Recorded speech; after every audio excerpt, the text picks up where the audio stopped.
À Thanksgiving, mon beau-père a arraché mon bébé de mes bras et l'a jeté. Les accidents arrivent aux enfants de mauvaise mère. Mon bébé a heurté le mur. Tout le monde a halté mais personne n'a bougé. Puis mon fils de 7 ans a dit, « Grand-père a fait ça aussi au bébé d'oncle Danny. C'est pour ça qu'oncle Danny boit. » La pièce est devenue silencieuse. Avant de commencer l'histoire, n'oubliez pas d'aimer et de vous abonner à la chaîne pour voir plus d'histoires comme celle-ci. Mon beau-père m'a regardé droit dans les yeux alors que le cri de mon bébé perçait l'air après avoir heurté le mur. « Les accidents, ça arrive aux enfants des mauvaises mères, » a-t-il dit, pendant que mon mari restait là, figé. Je m'appelle Bethany, et ce qui s'est passé au dîner de Thanksgiving il y a 3 ans a détruit ma famille d'une manière que je n'aurais jamais imaginée. Mais cela a aussi révélé des vérités enfouies depuis des décennies. Imaginez la scène. Une magnifique table de salle à manger dressée avec de la porcelaine qui est dans la famille depuis 40 ans. L'odeur de la dinde et de la farce emplit l'air. 3 générations réunies et un bébé de 8 mois projeté contre un mur par son propre grand-père sous les yeux de tous. Mon bébé, Théo, était le plus jeune ce jour-là, à peine 8 mois, encore dans cette phase où il attrapait tout et souriait à tout le monde. Mon fils aîné, Colton, 7 ans, un enfant calme, toujours en train d'observer, toujours à l'écoute. C'est lui qui a fini par dire ce que chaque adulte dans cette pièce avait trop peur de dire.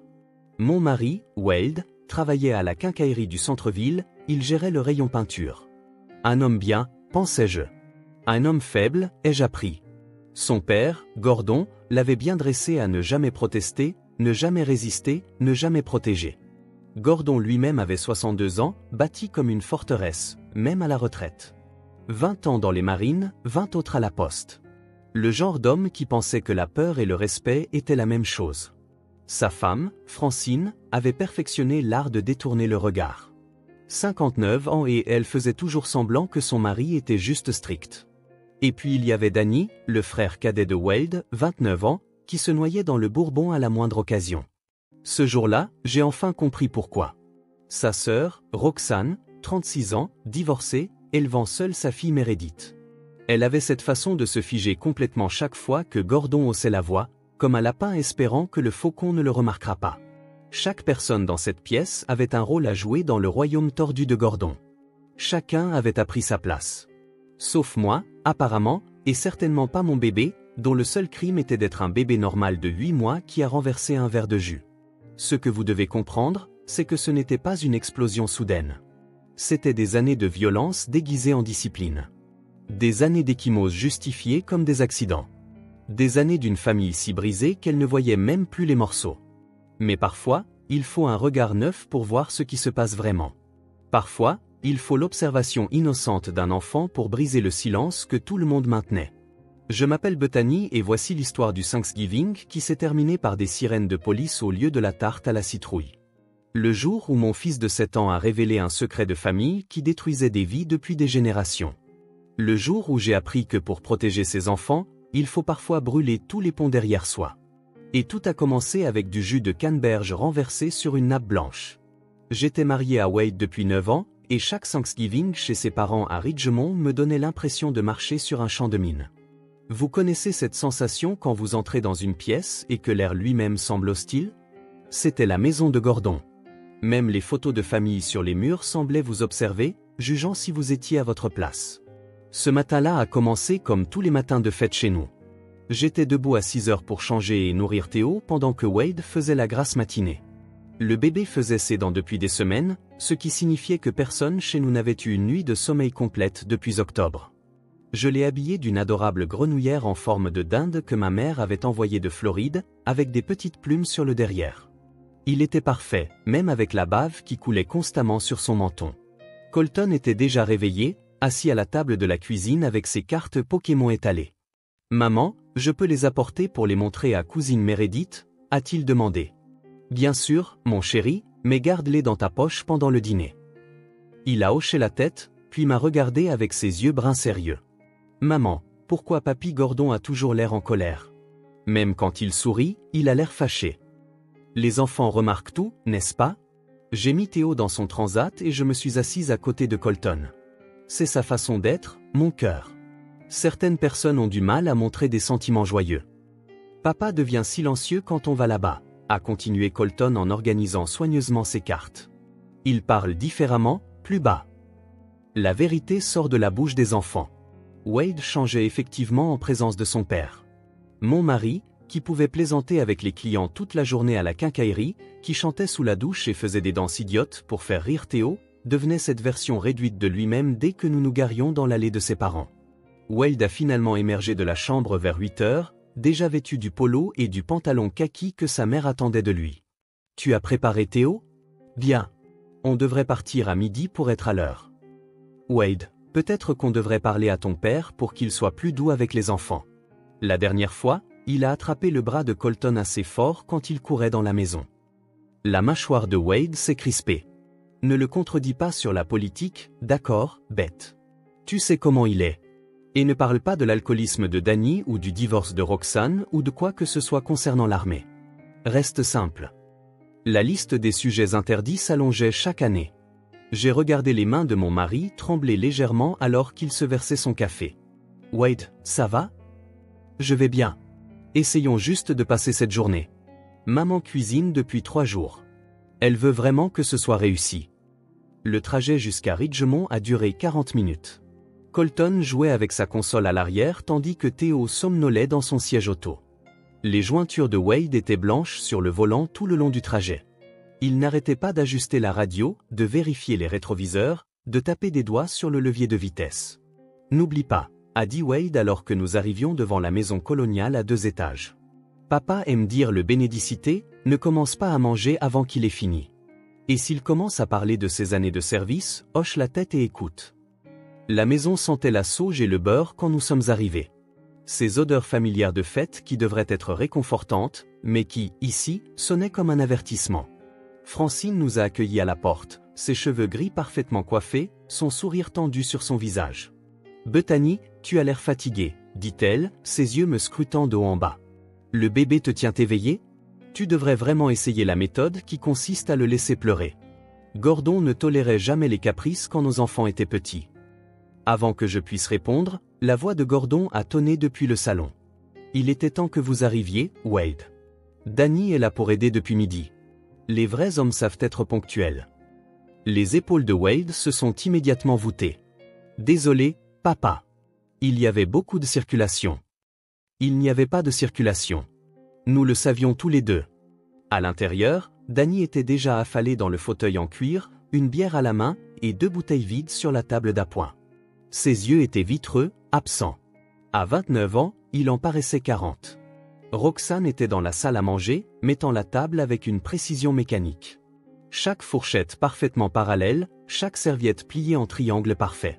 Sa fille Meredith, 11 ans, aidait en silence. « Salut, Meredith », dit Colton avec espoir, sortant ses cartes Pokémon. « Pas maintenant », dit sèchement Roxane. « On travaille. » Gordon est apparu dans l'encadrement de la porte, du haut de son 1,88 m, toujours bâti comme le Marine qu'il avait été 40 ans plus tôt. Ses yeux gris nous ont balayés comme si nous étions de nouvelles recrues échouant à l'inspection. « Wade, tu as pris du poids. Bethany, j'espère que ce bébé ne va pas hurler pendant tout le dîner comme la dernière fois. Colton, tiens-toi droit quand je te regarde. » Et voilà, le décor était planté. Un autre Thanksgiving dans la maison des Patterson, où l'amour venait avec des conditions et où la famille rimait avec la peur. Le dîner a commencé à 14 heures précises. Gordon insistait sur une précision militaire en tout, y compris pour les heures de repas. Nous avons tous pris nos places assignées autour de la table de la salle à manger, les mêmes que nous occupions depuis 9 ans. Gordon en bout de table, naturellement. Francine à l'autre bout, la plus proche de la cuisine pour faciliter le service. Wade à la droite de son père, moi à côté de Wade, avec la chaise haute de Théo entre nous. Danny en face de Wade, déjà à sa 5e bière. Roxane et Meredith occupaient les chaises restantes, toutes deux assises avec une posture parfaite. Le toast traditionnel de Gordon a commencé le repas. Il s'est levé, son verre d'eau levé, et s'est lancé dans son discours habituel. Une autre année, un autre Thanksgiving dans le plus grand pays du monde. Un pays construit par de vrais hommes qui comprenaient la discipline, le sacrifice et la force. Pas comme la génération actuelle de pleurnichards et de victimes. Wade a murmuré son accord. Danny a pris une autre gorgée de bière. Je me suis concentré sur la découpe de la dinde en petits morceaux pour Colton tout en berçant doucement Théo avec mon autre main. Le bébé avait été grognon toute la journée, ces nouvelles le rendant malheureux.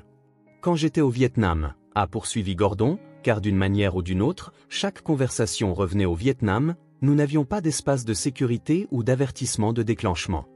Nous avions la réalité et nous la gérions comme des hommes. La dinde est parfaite, maman, a dit Roxane, sa voix délibérément enjouée, essayant de rediriger la conversation. Francine a rayonné à ce compliment, mais Gordon n'avait pas fini. C'est parce que ta mère comprend son rôle.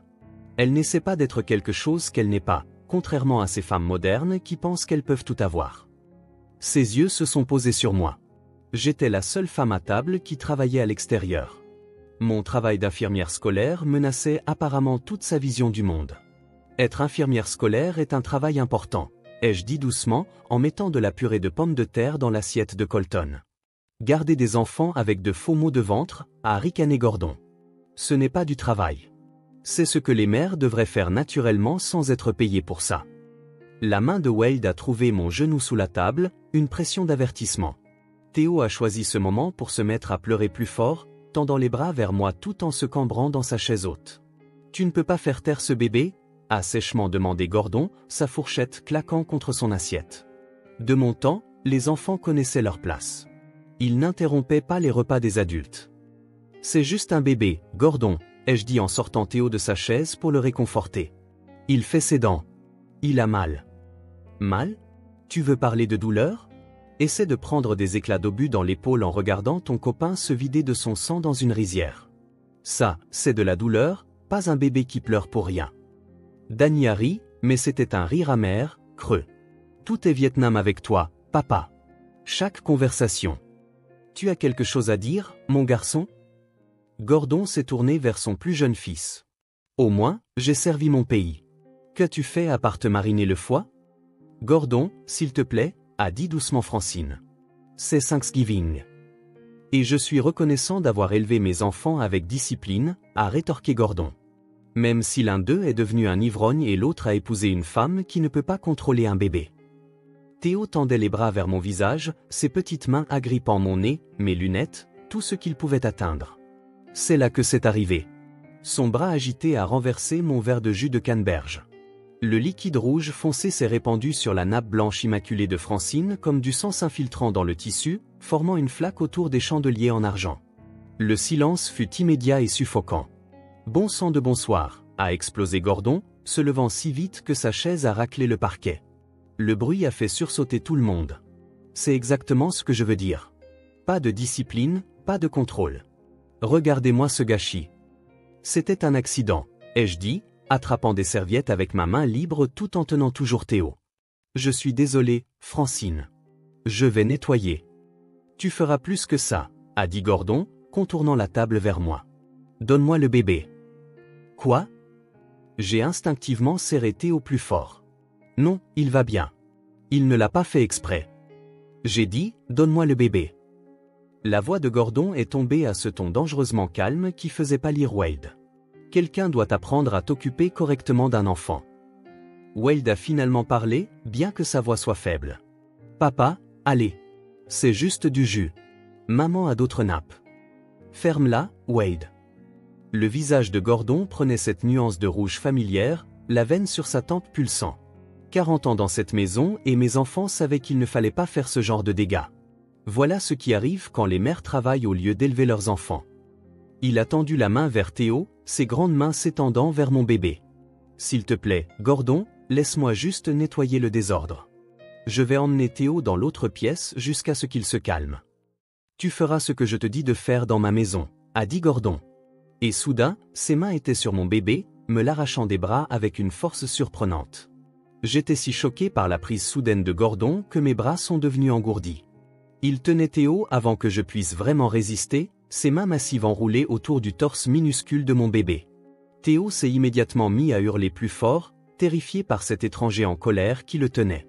Voilà ce qui arrive, a dit Gordon, tenant Théo à bout de bras comme s'il présentait une preuve dans un tribunal, quand les mères ne peuvent pas faire leur travail. Puis il l'a jeté. Pas fait tomber, pas lancé, jeté. Mon bébé de 8 mois a volé dans les airs pendant ce qui a semblé des heures, mais qui a probablement duré moins de 2 secondes. Son petit corps a heurté le mur de la salle à manger avec un bruit sourd que j'entendrai dans mes cauchemars pour toujours. Il a glissé un peu avant d'atterrir sur le parquet. Pendant un horrible instant, il y a eu un silence complet. Puis le cri de Théo a fendu l'air, aigu, terrifié et blessé. J'ai plongé vers mon bébé, mes genoux heurtant le sol assez fort pour me faire des bleus. Je l'ai ramassé, mes mains tremblant alors que je vérifiais sa tête, son dos, ses bras, tout. Une marque rouge se formait déjà sur sa petite épaule là où il avait heurté le mur. Son visage était violet à force de crier, les larmes et la morve coulant sur ses joues. Mon bébé, oh mon Dieu, mon bébé, n'arrêtais-je pas de dire, le berçant contre ma poitrine. Tout le monde était assis, figé, comme si nous étions piégés dans une horrible photographie. Francine avait la main sur la bouche, les yeux écarquillés. Roxane fixait son assiette comme si elle pouvait disparaître dedans. La bouteille de bière de Danny était suspendue à mi-chemin de ses lèvres. Wade s'était levé mais n'avait pas bougé d'un pouce vers nous, son visage pâle et flasque. Les accidents, ça arrive aux enfants des mauvaises mères, a dit Gordon, se rasseyant et reprenant sa fourchette comme s'il venait de passer le sel au lieu d'agresser un nourrisson. Mon esprit tournait, déchiré entre la rage et la terreur. Je devais appeler le 911. Je devais emmener Théo à l'hôpital. Je devais tuer Gordon de mes propres mains. Je devais sortir mes enfants de cette maison immédiatement. Les pensées s'entrechoquaient, me rendant incapable de bouger. C'est alors que la petite voix de Colton a tout transpercé. Papy a fait ça au bébé de tonton Danny, aussi. Les mots flottaient dans l'air comme une accusation.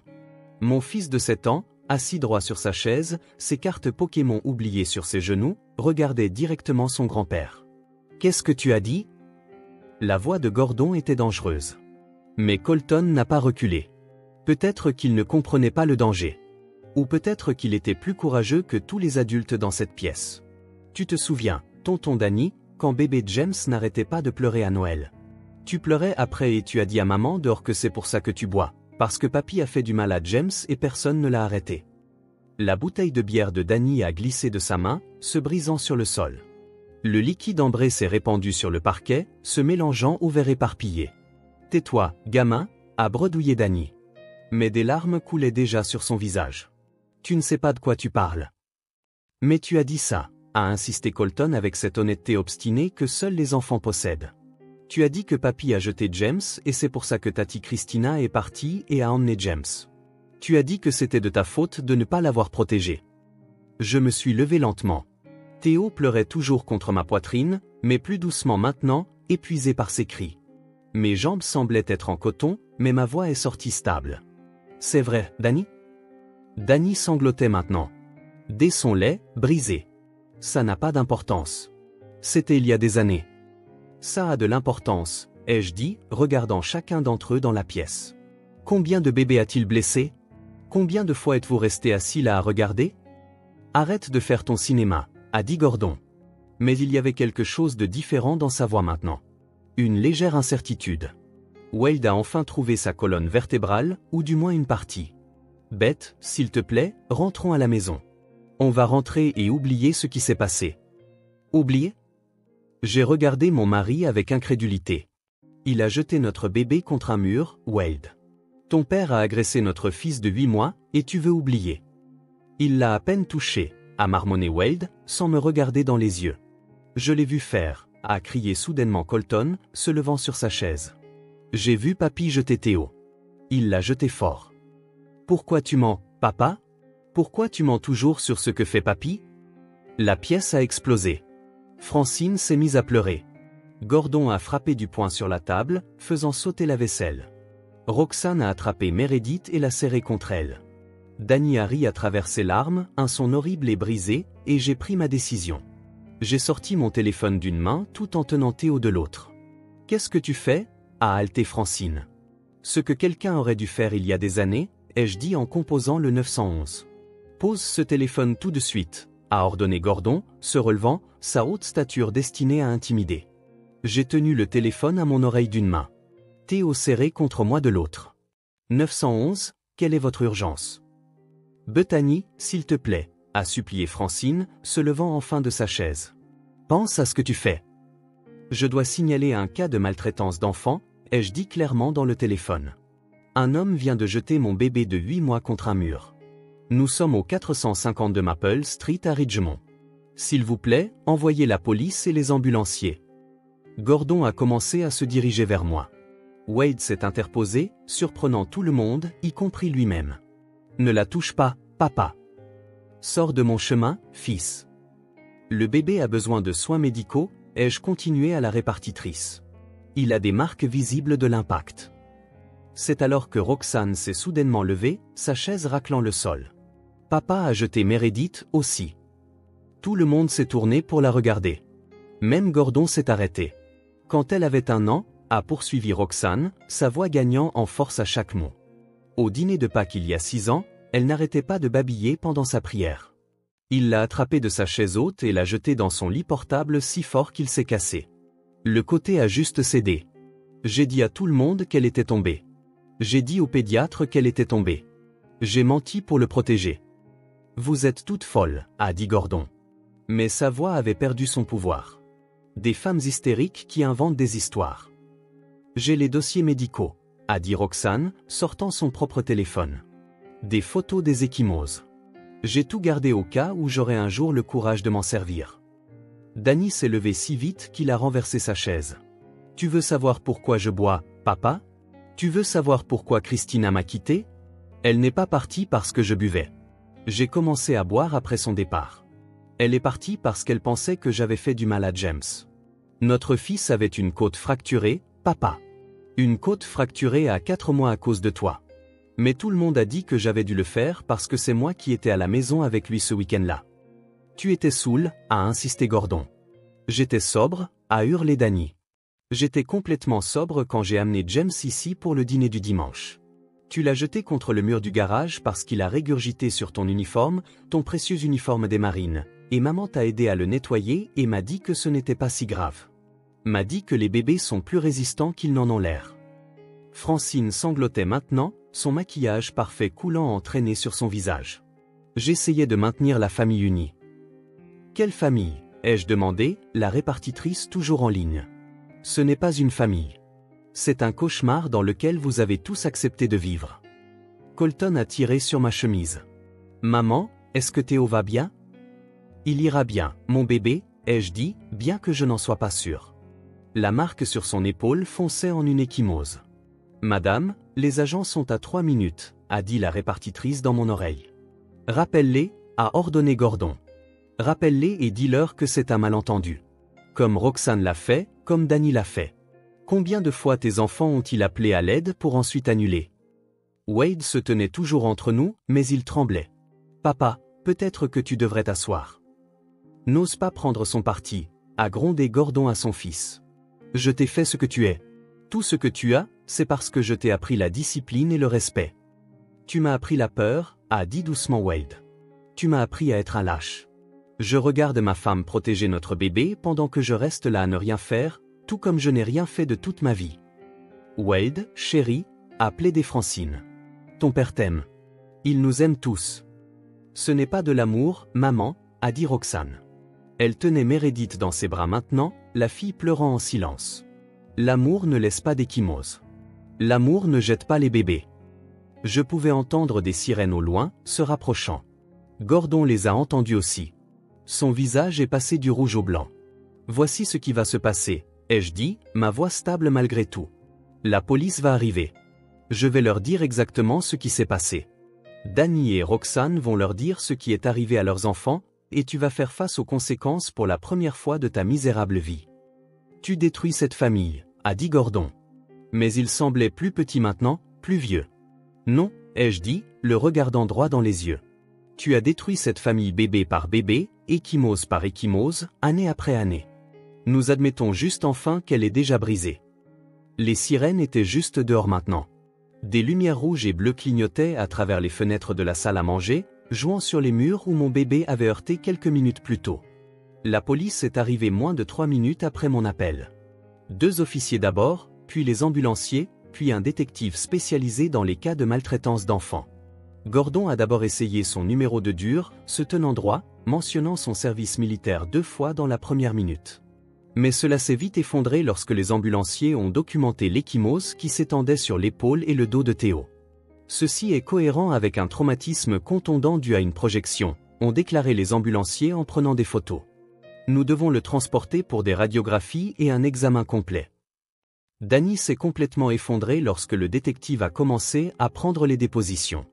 29 ans de secrets se sont déversés de lui. Il leur a montré d'anciens SMS de son ex-femme, Christina, le suppliant d'admettre ce qui était vraiment arrivé à James. Il avait tout gardé, trop effrayé pour le supprimer, trop honteux pour agir. Roxane a sorti des dossiers médicaux sur son téléphone datant de 6 ans. Elle avait photographié les ecchymoses de Meredith avant de les couvrir avec de petites robes. Elle avait gardé le berceau cassé dans son garage, incapable de jeter la preuve, mais incapable de l'utiliser non plus. « Pourquoi n'avez-vous pas signalé cela à l'époque » lui a demandé gentiment le détective. « Parce que c'est mon père » a murmuré Roxane. Et tout le monde agissait comme si c'était normal. Maman disait que tous les hommes de sa génération étaient stricts. Wade disait que je surréagissais. Je pensais que j'étais peut-être folle. Gordon a été arrêté cette nuit-là. Je les ai regardés lui passer les menottes là, dans sa salle à manger, à côté de la table encore dressée avec la porcelaine de Francine. La dinde était froide et intacte. La tache de canneberge s'était incrustée de façon permanente dans la nappe. Tout cela est un malentendu, n'arrêtait pas de répéter Francine pendant qu'ils emmenaient Gordon.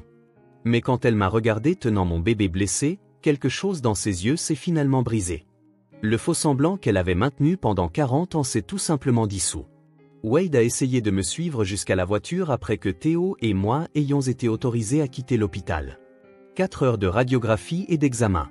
Pas de fracture, Dieu merci, mais de profondes contusions qui mettraient des semaines à guérir complètement. Beth, c'est mon père, a dit Wade sur le parking de l'hôpital. Tu détruis ma famille. Non, Wade. Ton père a détruit cette famille il y a des années. Tout le monde a juste accepté de le laisser faire. J'ai demandé le divorce 2 semaines plus tard. Wade a choisi son père plutôt que la sécurité de ses enfants, rendant visite à Gordon en prison au lieu de venir au rendez-vous de suivi médical de Théo. Il a engagé un avocat avec l'argent que sa mère lui a donné. Il s'est battu pour une garde qu'il ne voulait pas vraiment, juste pour me faire souffrir. Mais voici ce qui a tout changé. Danny est devenu sobre. Vraiment sobre cette fois. Il a témoigné au procès de Gordon, la voix stable, les larmes coulant sur son visage alors qu'il décrivait ce qui était arrivé à James. Roxane a témoigné aussi. Moi aussi. Même Colton a fait une déclaration au Centre de défense des enfants, courageux et clair sur ce dont il avait été témoin. Gordon a écopé de 18 mois de prison et d'une gestion de la colère obligatoire. Pas assez, mais plus qu'il n'aurait jamais pensé affronter. Francine a vendu la maison et a déménagé dans une résidence pour retraités. Elle envoie des cartes d'anniversaire maintenant, rien de plus. Danny est sobre depuis 3 ans maintenant. Il a des visites supervisées avec James, qui a 7 ans et ne se souvient pas du grand-père qui lui a fait du mal. Christina est venue au procès, s'est assise avec Danny, lui a pardonné de ne pas avoir protégé leur fils la première fois. Roxane a suivi une thérapie avec Meredith. Elles y travaillent ensemble, apprenant à quoi ressemble une vraie famille. Elle m'a dit le mois dernier que témoigner était la première fois qu'elle s'était sentie courageuse de toute sa vie. Wade a obtenu un droit de visite standard, mais Colton est assez grand pour refuser d'y aller. Le tribunal a nommé un tuteur pour évaluer pourquoi. Colton leur a dit simplement « Mon père n'a pas protégé mon petit frère. Comment puis-je lui faire confiance pour me protéger ?» Mais voici ce qui me hante le plus. Colton savait. Mon fils de 7 ans a reconnu le schéma que chaque adulte dans cette pièce ignorait depuis des décennies. Les enfants voient la vérité quand les adultes l'enveloppent d'excuses. Parfois, les plus jeunes voix disent les plus grandes vérités. Parfois, il faut qu'un bébé soit blessé pour que les gens arrêtent enfin de prétendre que tout va bien. Et parfois, le plus difficile n'est pas de partir. C'est de comprendre que rester n'a jamais été vraiment une option. Théo a 3 ans maintenant. Il ne se souvient pas de ce Thanksgiving, mais moi si. Chaque fois que je le vois jouer en toute sécurité, rire librement, explorer sans peur, je me souviens de ce silence après qu'il a heurté ce mur. Et je lui promets silencieusement, plus jamais. Pas sous ma surveillance. La dernière fois que Colton a posé des questions sur son grand-père, je lui ai dit la vérité. Certaines personnes pensent qu'être dur signifie être cruel. Mais la vraie force, mon bébé, c'est de protéger ceux qui ne peuvent pas se protéger eux-mêmes. Il a hoché la tête et a dit, comme tu nous as protégés, Théo et moi. Oui, ai-je dit en le serrant fort dans mes bras. Exactement comme ça. Si cette histoire a résonné en vous, veuillez aimer cette vidéo et la partager. Quelqu'un dans votre vie pourrait avoir besoin d'entendre qu'il n'est jamais trop tard pour briser le silence. Commentez ci-dessous si vous avez déjà eu à choisir entre la loyauté familiale et faire ce qui est juste.